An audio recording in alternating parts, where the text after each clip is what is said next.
Welcome to Opening Minds, Opening Hearts, a podcast about the transformative practice of centering prayer. In each episode, we will talk to friends of contemplative outreach about their personal practice.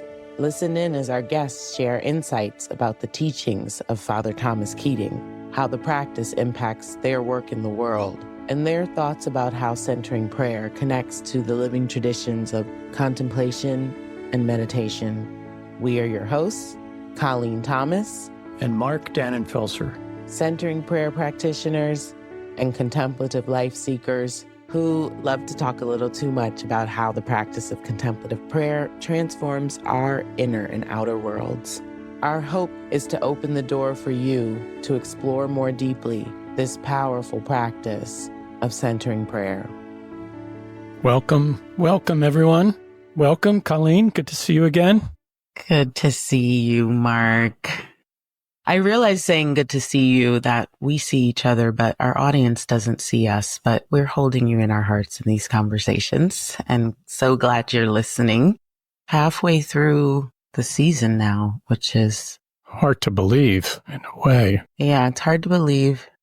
But in some ways this season, I can believe it because this season has been more full in some ways. I think because we're stretching beyond the known borders of our one teeny little faith tradition and making space for our brothers and sisters in the world who also are deeply rooted in their own spiritual traditions. And I'm just loving the experience of being a student. Yeah. And it's so beautiful for me just to be talking with our different guests, and really it feels so expansive to me. And I think that's our guest today especially too, because we're going to talk about contemplative practice, but again, from our point of view, coming from Christian contemplation, it's much broader. And so we'll talk about other things. Our guest is well versed in. Yeah, in the first seasons, I'm remembering too, we used to say we're talking with friends of contemplative outreach. And I think I want to say that again this season because it's always good. Even at this stage of my life, I still find myself looking for friendships and hoping to create new relationships. And so I hope that we are finding new friends of contemplative outreach as opposed to talking to people who just practice centering prayer. But we have room in our community for all types of prayer practices and traditions. Today is also, I will say, we're talking with a new friend of contemplative outreach, hopefully. Yes.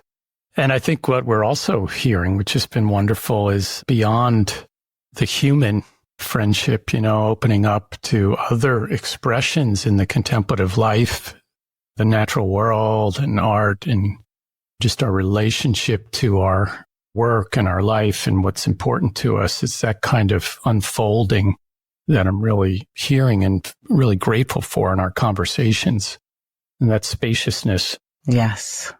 This episode, I think, will be really impactful for me. It already has been preparing for it, but I think for our community, especially in these times too, like you were alluding to, seeing friendship as beyond just friends with others in human form, but friendship with creation in all the many ways that we're invited to, and that extends a hand to us, so to speak. So I will let you introduce our guest. Yeah, so I'm delighted to introduce all of you to our guest, Dr. Yuria Salidwan, who was born to Anawa and Maya indigenous lineages in the cloud forest of the highlands of Chiapas, Mexico. In her words, "I am of earth, and my heart is on fire." She was raised with one wing in the spontaneity of nature and another in the magical realism of dreamlands and mysteries.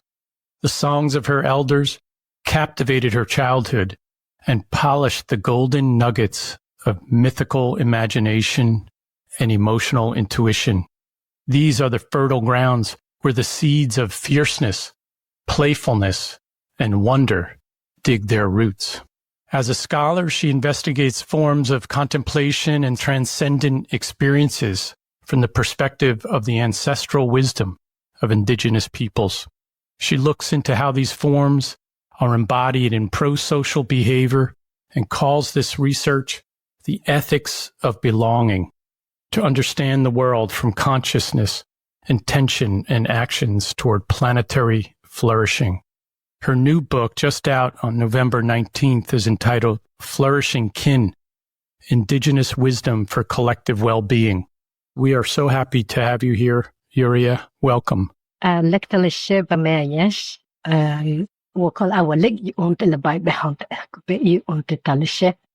Thank you so very much, dear Colleen and Mark, and all of the audience of Contemplative Outreach. You just listened to my indigenous Maya Chata language. And I always try to start with the sound of my mother tongue, because it is a way of honoring, first and foremost, the lands where I was born. And then all of the relatives that are connected to those lands, or my lineages of blood and bone, and also our lineages of earth and waters. For our indigenous traditions, we see our ancestors, not only our human lineages, but also our earth lineages. By honoring them, I'm also invoking their presence. I'm invoking from the way that I heard from early days, to speak to the lands, to speak to all these ancestors, to honor all these ancestors, and to also bring those perhaps foreign sounds to your audience, so that we can, little by little, pieces by pieces, start making spaces for different ways of hearing, different ways of understanding, different ways of learning about the beauty of the world and also the challenges of the world. Thank you so much for your invitation. I am already absolutely a sibling of the community. Thank you for welcoming me here, and I'm really excited with the conversation that we're about to have. Yes, we are too. And what a beautiful way to begin the conversation.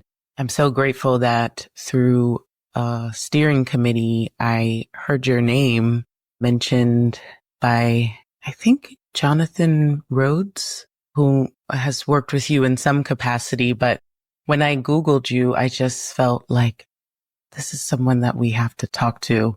And then when I looked at your bio too, I saw that you were from Chiapas, and of all places, I visited your country. I looked back through my iPhone photos and remembered that I was on the waters of the Sumidero Canyon. Oh my goodness.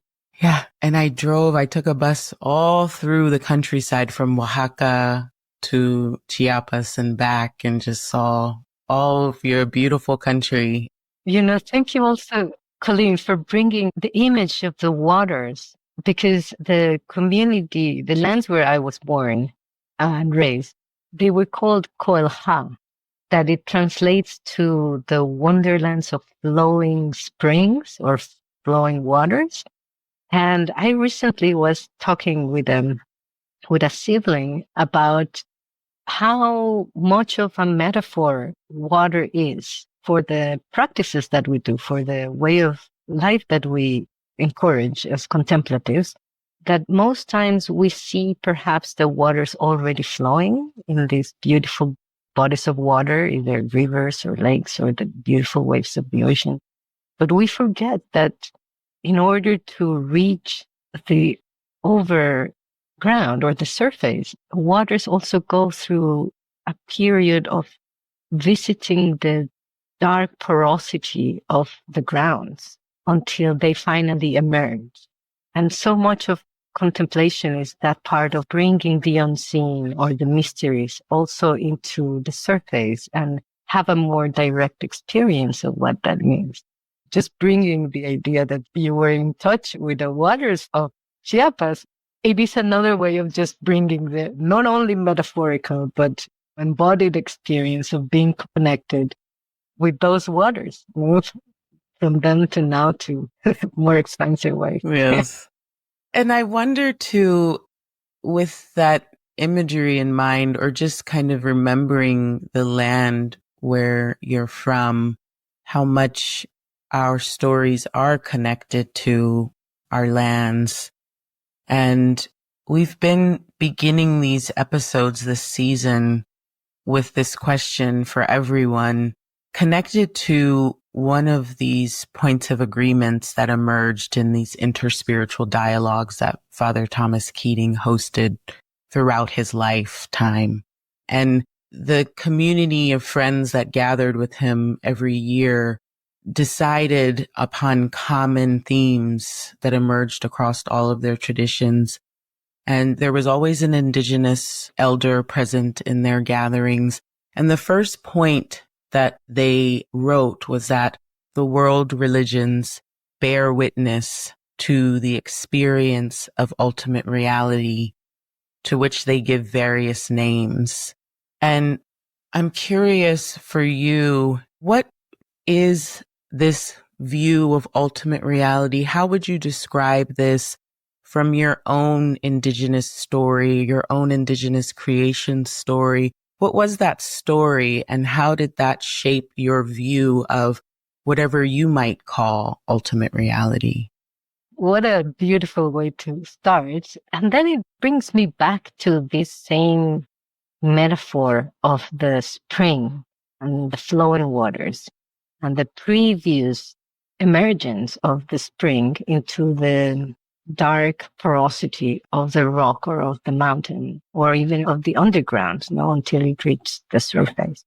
And that brings me into, now that you were saying origin stories, the Maya origin story, the Popol Vuh, that tells a whole story about also going into the underground, and having some duels with the lords of the underground. But ultimately, to just make a very long story short, ultimately to realize our power of connection, our power of lineage, and our power of reemergence.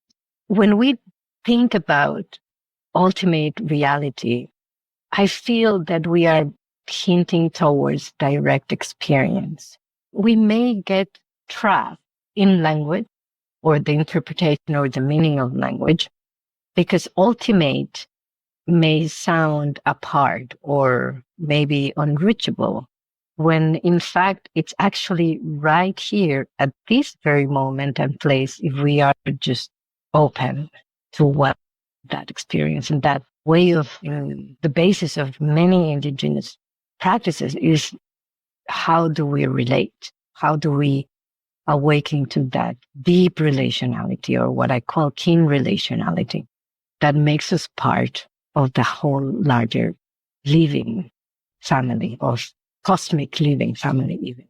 And it also brings me into these conversations that you were talking about that Father Thomas Keating was doing, and how once one has a very deep understanding or lived experience of contemplation, one starts awakening to that experience, that direct experience of relationality, right? And that whatever our vantage point is just one single aspect of a completely cosmic interrelated story. From indigenous perspectives, for example, and just maybe as a parenthesis before that, I think it's really important to understand what indigenous means. I keep having many times the question that, oh, but aren't we all indigenous from somewhere? And that's an unfortunate misunderstanding. The word indigenous or indigenous people has been a working definition for the past, maybe since the 80s really, that the international community of indigenous nations or peoples reached to in order to find a way of self-determination, like what it means for us to be indigenous. It is important to understand that it is a political identity, that it talks about the communities that have previous relationship to the lands previous to colonial or invasive processes, and that are determined to keep preserving, transmitting the culture, the systems, the judicial systems, the way of life or understanding of the world. Now, many times people say, but invasion and colonial processes have been part of perhaps human history since very early. And that may be true, unfortunately, but the reality is that the way the world is organized at this moment is consequence of a colonial process that started in the 1400s, following the doctrine of Christian discovery and domination that in periods that started there reached all over the world, the Americas, the African continent, Asia. Initially, the idea was to find trade ways and then also ways to the Abrahamic Holy Land. But eventually it became a way to divide the world wealth for just the powers that were in that time established. Now, these powers have much relationship with race and then ethnicity. So at this moment, where the wealth stays in the world is consequence of that previous process. So 85% of the wealth of the whole entire world goes to only developed countries that continue to be those countries that at that time were having that power. Right now, the 5,000 approximate indigenous peoples of the world are only living in 90 countries. There are 194 countries in the whole world, according to the United Nations. So not every country has indigenous populations, according to this division of power that I'm telling you. So no country in Europe has indigenous peoples except the Nordic countries, that have the Sami population. And why is this?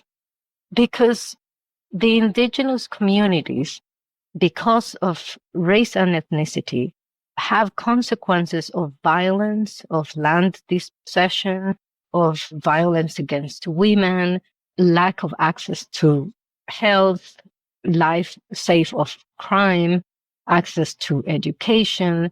As I mentioned, the traditional medicine systems have been persecuted. And we see to this moment that in some communities, indigenous communities of the world, our indigenous relatives have as 20 years less of life expectancy than non-indigenous counterparts. In the US only, indigenous peoples have 7 years less of life expectancy, which is the lowest of all ethnic groups in the US. And the reason why I bring this is because without reckoning with those uncomfortable and horrific realities, then we have little possibilities of really advancing the well-being of a collective community. And then we have little possibilities of also understanding what contemplative practice is, right? I know that this has been a broad response, but I think it's really important that we see the complexity of what this means and also the urgency to relate to these different voices, to start listening to different voices from these worlds that have not really had platforms before. And perhaps people haven't really approached our traditions with a real clear understanding of what it involves there. So I think this is broad, but it's also the first approach and a way of dealing also with our complexity as human beings. Yeah, this is so important that you raise this the beginning of our conversation too, because what it brings to mind is a tendency perhaps to engage in contemplative practice in some way to bypass the reality of suffering, even though this isn't what our teachers might invite us to engage in. And I think it ties in, Mark, with where you were going next with us too.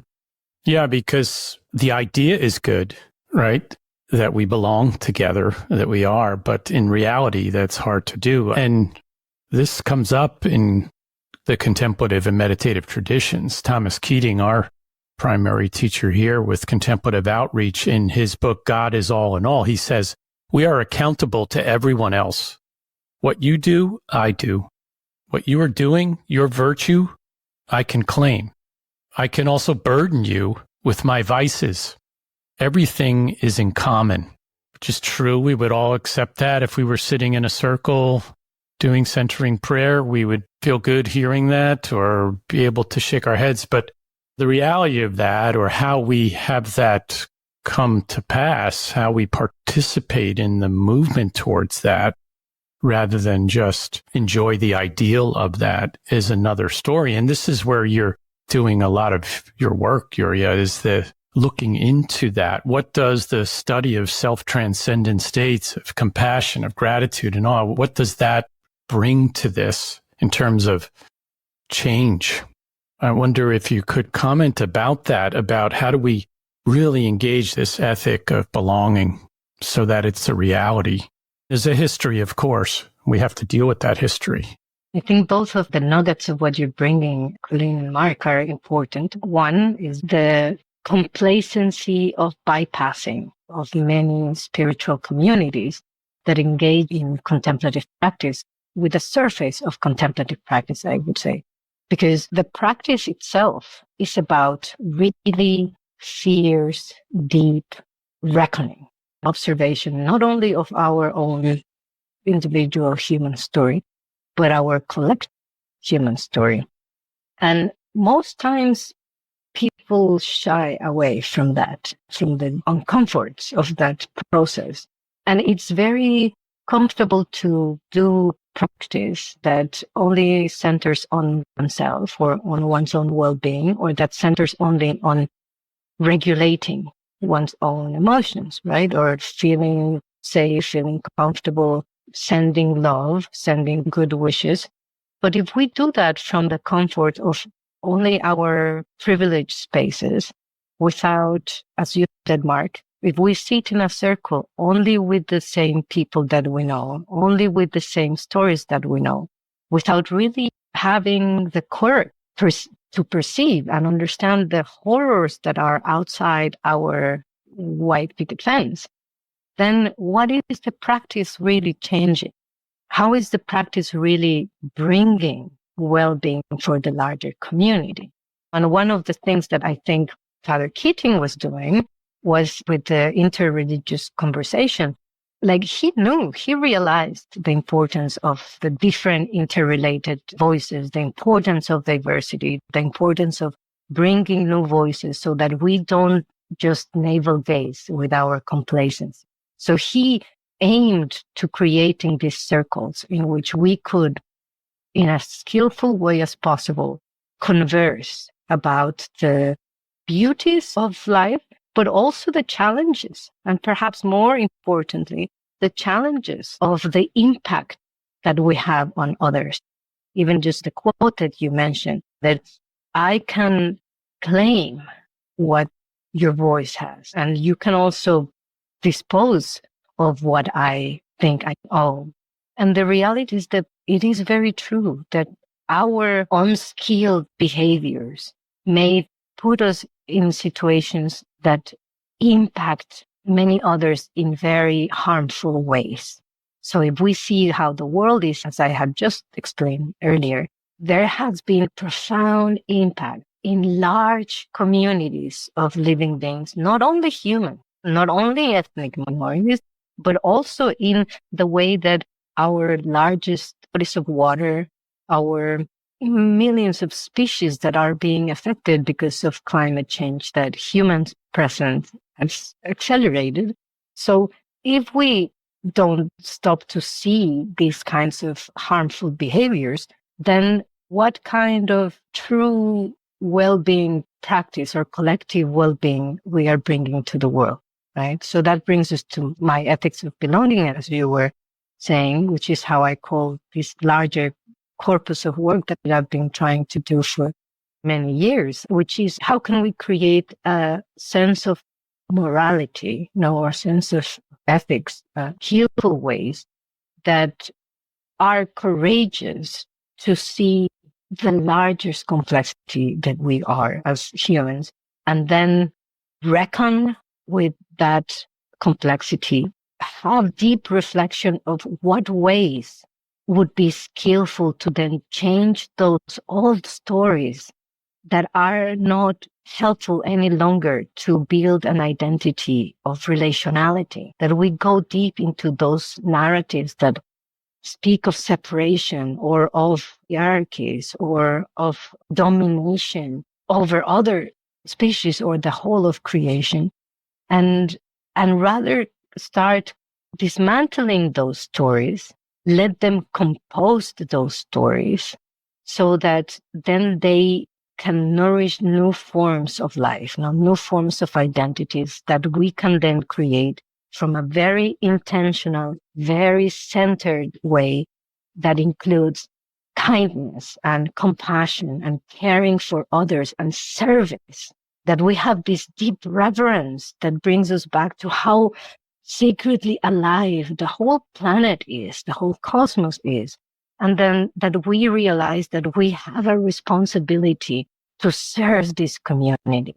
We have been granted this beautiful and unique gift of life because of the beauty and bounty of creation. But we enter in these places of complacency or entitlement, and where we assume that we have the right to just be nourished. And we don't stop too much to think, how can I nourish the whole of creation that is being embracing me since I was born? How can I return? How can I be truly responsible of my role in this society and then work, serve towards the well-being of the larger community? In a nutshell, that's what the ethics of belonging is what is this sense of moral beauty that brings us back to relating, to service, to reverencing life, not only on the planet, but beyond, that we can wake up to the beauty and to the fragility of life all around us. And then we wake up to how every single action, every approach that we take impacts all others. And then how a much more gentle, much more intentional, caring presence really makes a difference. So ultimate reality is actually this very moment in which we choose to change the word to one of welcoming rather than one of othering.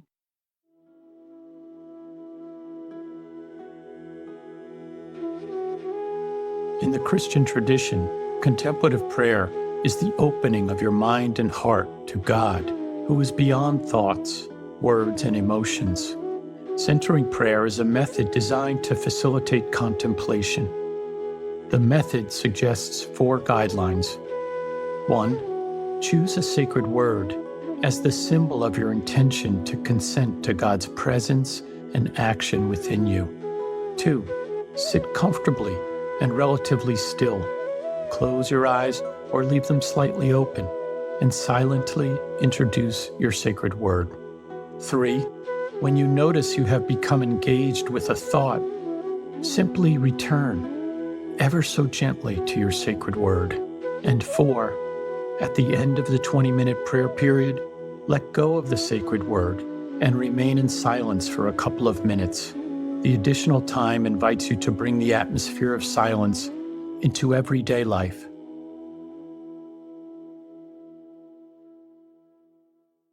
There's a part of me that has a lot of compassion for the challenge that it can be to disconnect from this reality, especially in the Western Christian context, right? It strikes me that it's very easy to overlook this connectedness and this acceptance of oneness. I want to say creatureliness, because Thomas Keating uses this language, and I'll share something he said about this. But when I think about the creation story in the Christian context, it puts man over everything. It's this dominance that you're talking about. It's this dominion over.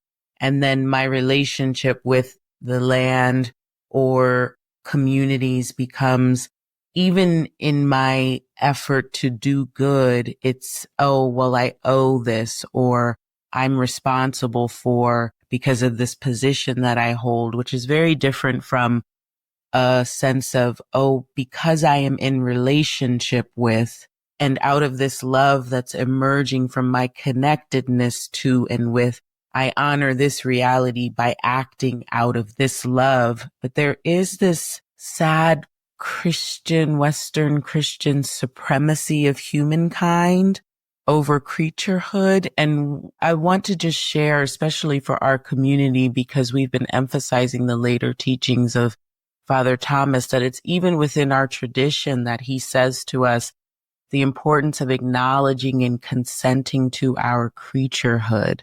And he says the capacity for intimacy with God is in proportion to our consent to be a creature and our willingness to remain so.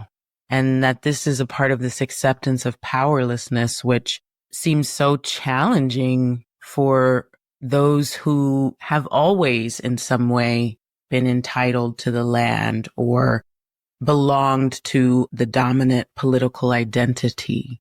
I'm not sure what my question is here for you, but your thoughts. Yes. Yeah, I'm very glad that you brought the Abrahamic origin story in a way. In my book, Flourishing Kin, that was mentioned earlier, that's coming soon, or when Europe listens to it, would be out. I speak about this uncomfortable reality of how much of the creation story of Abrahamic traditions has impacted the way that the world now relates to, or the world of humans now relates to the rest of the living world. And I say this because I go over in the book to analyze how the textual tradition was used in specific times and places and then interpreted to fit the political aspects of those times and places. But since then, these interpretations of the text have not really been, in a way, updated to the way the world is right now. And so, unfortunately, the creation story of Abrahamic traditions do start with the very first few verses with the idea that there is dominion of all other living beings. Some have tried to maybe say, well, we're talking about stewarding or stewardship. But the text does say dominion. When we think about dominion, we are already thinking about oppression. We are already thinking that there is an exceptionalism in which humans have a much better understanding or know better what others may mean. And I'm saying here, I'm being careful to use the word human and not men, because in the Hebrew text, so in the very origin of this text, the word to describe Adam means actually seed, which has no gender. But the translation, the first translation into Greek and then the later translation into Latin, used already the word in the male. So saying man is over the rest. And then the story, of course, it continues saying that man is over women and then humans over the whole creation. That's when we start feeling the uncomfortable aspect of like how these stories have impacted so much of the world because of this process of colonialism and have moved away from the way so many of these traditions in the world related to land, to all other living beings, to phenomena, kin. They were all part of our living family. Humans were never away from nature. We were always part of nature. We were never away of how we relate to the bodies of water, to the forests, to the skies, to all these different phenomena around us.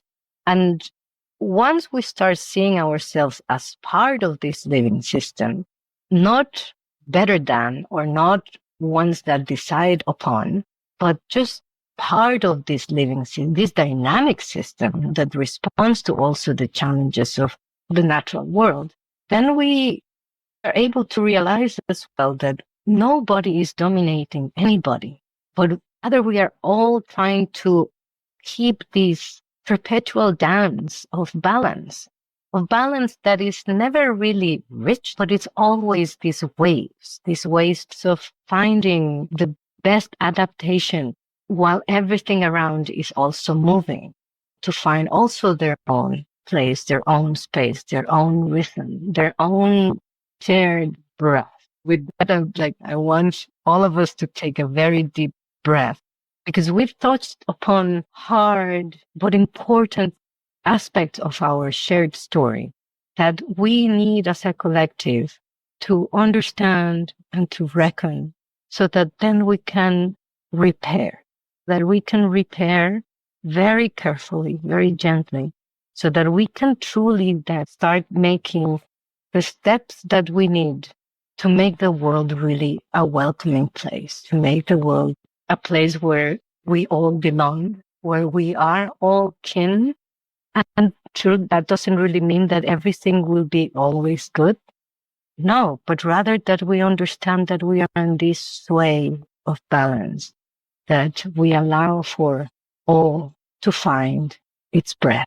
It's beautiful. Sometimes it actually feels possible to me. As I've been around Christian contemplation and also my work with mindfulness meditation, it seems in those practices, certainly, there's a lot of this practice of letting go, of getting beyond self, my particular interests, my particular issues, whatever the selfing is, the me part of it, and that all the discussion about true self, false self, and all that, it seems very much tied into these contemplative and meditative practices. It shows up differently depending on the tradition, but I'm curious from your perspective about what practices, actual practices, do you do or do you see as helpful in moving that, so that that egocentric part, which I certainly admit to be just because it's so obvious.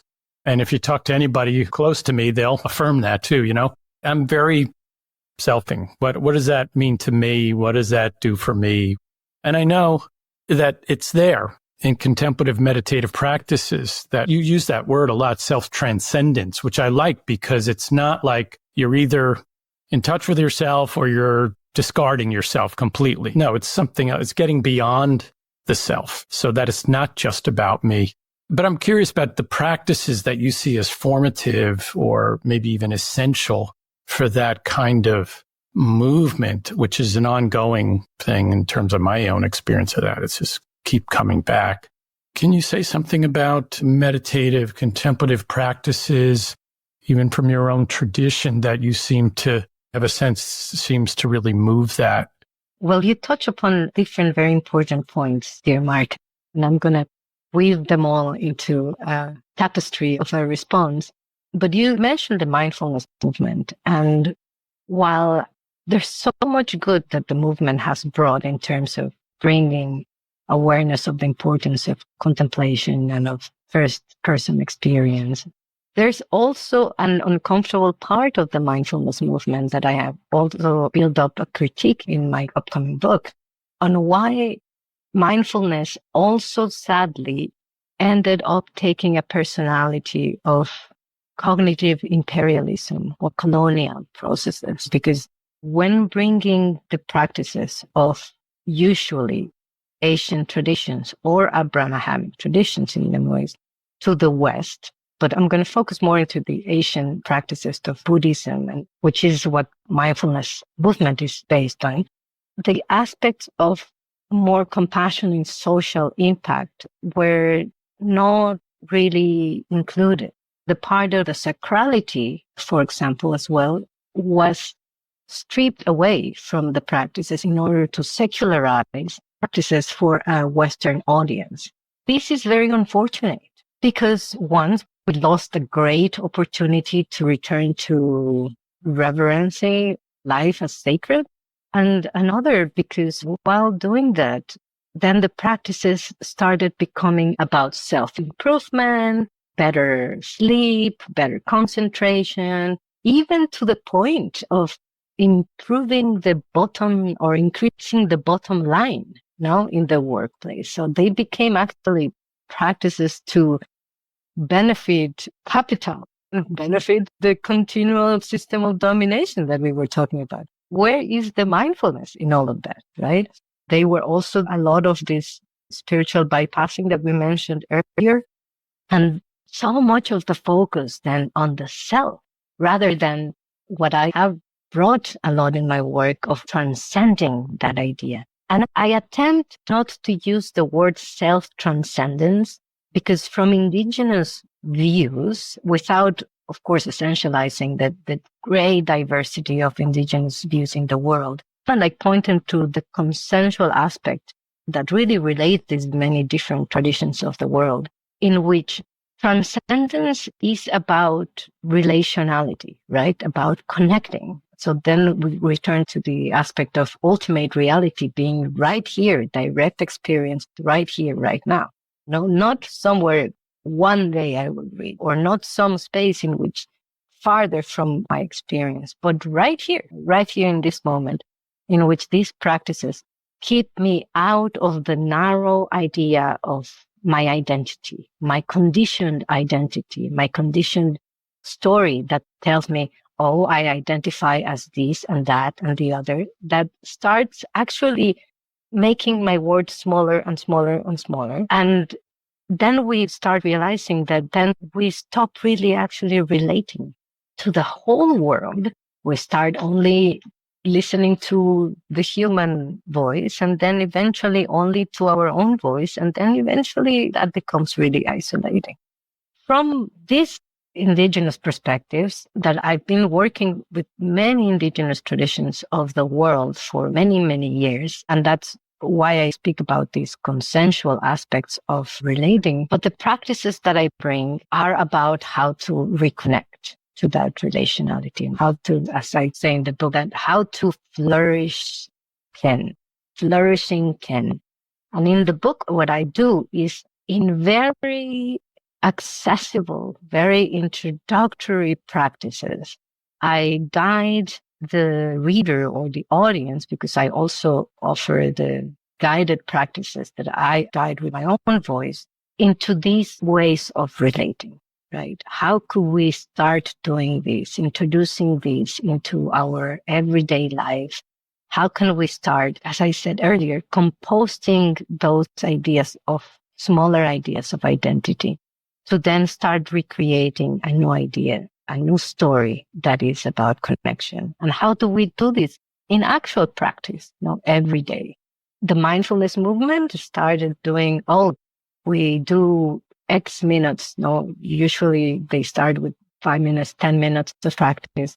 But now my invitation is, let's do this 5 or 10 minutes, but to nourish Mother Earth, to nourish our connection with all living things, to start awakening to this miracle that spirit is through all of existence. How do we do that? So we can see then with this, as little as 10 minutes, we can start really changing those perspectives and then really feeling that we belong. So I invite you to find the book and then connect to those practices. Yes. I hear it's this reframing of where we're directing our awareness. And I saw this in looking through one of your articles, that it's the intention, but where this intention is directed, like for personal kind of growth and success to connectedness and collective sense of well-being. And it's so subtle that our intentions can be misdirected and understandable in many ways, because this is the operating culture. This is the whole belief system. And I always think that contemplative life and practice is so countercultural. Like we're really salmon swimming upstream of this very material world, but an intention to think of mindfulness practice from the lens of focusing my attention on not my breath, but our breath. Even in that subtle shift, I could begin to open to a more expansive view of us. I don't even want to say self. Yeah, us. Yeah. Oh, absolutely. That's why I entitled the book Flourishing Kin, because I feel kin is such a great way of really understanding all of our relationality, all of our presence. But we need to flourish it, right? We need to cultivate it. And I believe that we can bring this new story as a collective. We can make it flourish together. I think the world is ready to do this ontological shift, to center into the relationality of the heart. Not only in the mind itself, but into the heart, the body, the roots, and then the whole of spirit that's running through all of us. You frame that so beautifully. I'm anxious to get my hands on that book of yours, because this is something, I see in the mindfulness world, and it is thankfully being talked about. But the way you frame that, it's almost a greater danger to think, oh, I'm doing all this mindfulness and contemplative practice, but just bringing the same old mind to that and the same old behaviors to that. It happens in the Christian contemplative world too. It's what's in it for me. And so that you are addressing that and calling that out is so important, because it's more dangerous to think, oh, I'm sitting every day for 20 minutes or twice a day for 20 minutes, but it's reinforcing something that is not moving in that direction of true kinship, and it's not flourishing. And that's, yeah. As we talked about earlier with our conversation, and Colleen really beautifully welcomed me as a sibling to the community, or as a friend, but I'd love to say sibling.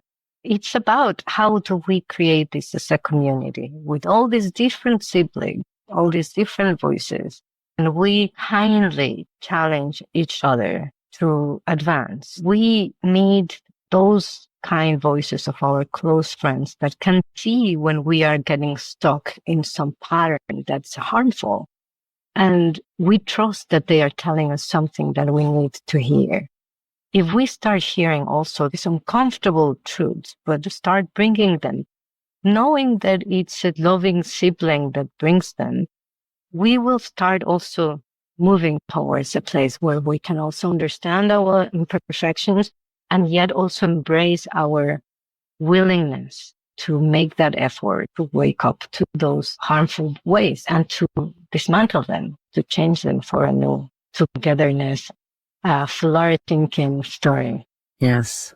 Thank you so much, Dr. Selidwin. It's been so good to be in conversation with you, and we want to encourage our entire community and anyone who's listening to quickly go and get their hands on your newest book, Flourishing Kin, Indigenous Wisdom for Collective Well-Being. And we hope that you will maybe come back and talk to us in future seasons. I feel like this is the beginning of a wonderful relationship. I feel like I could go on a long walk with you and just talk with you for hours. So I'm so grateful that you were able to make time for us and share some of your Indigenous wisdom with us today. Thank you so much, dear Colleen, dear Mike. And please count me as a sibling. Yes. Yes. Thank you, Sister Uriah, for being here with us today. Yes. And for sharing all of your wisdom. Thank you. Hokolawal. Lasa kamati. Thanks for joining us on this episode of Opening Minds, Opening Hearts. Visit our website, contemplativeoutreach.org, to subscribe to the show on Apple Podcasts, Spotify, and wherever else you listen to podcasts. You can also follow us on Instagram at Contemplative Outreach LTD. To learn more about our guests and their work, you can find info in the show notes for each episode. If you enjoyed this episode, you might want to check out our YouTube channel, COUTREACH Outreach. Thanks for listening, and see you next time.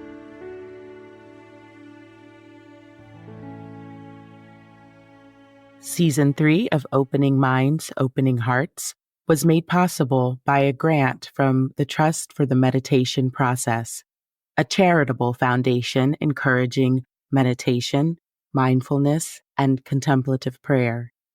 To find out more about the foundation, go to trustformeditation.org.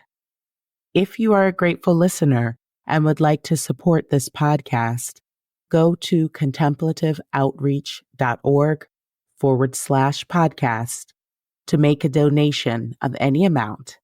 And thank you for your support.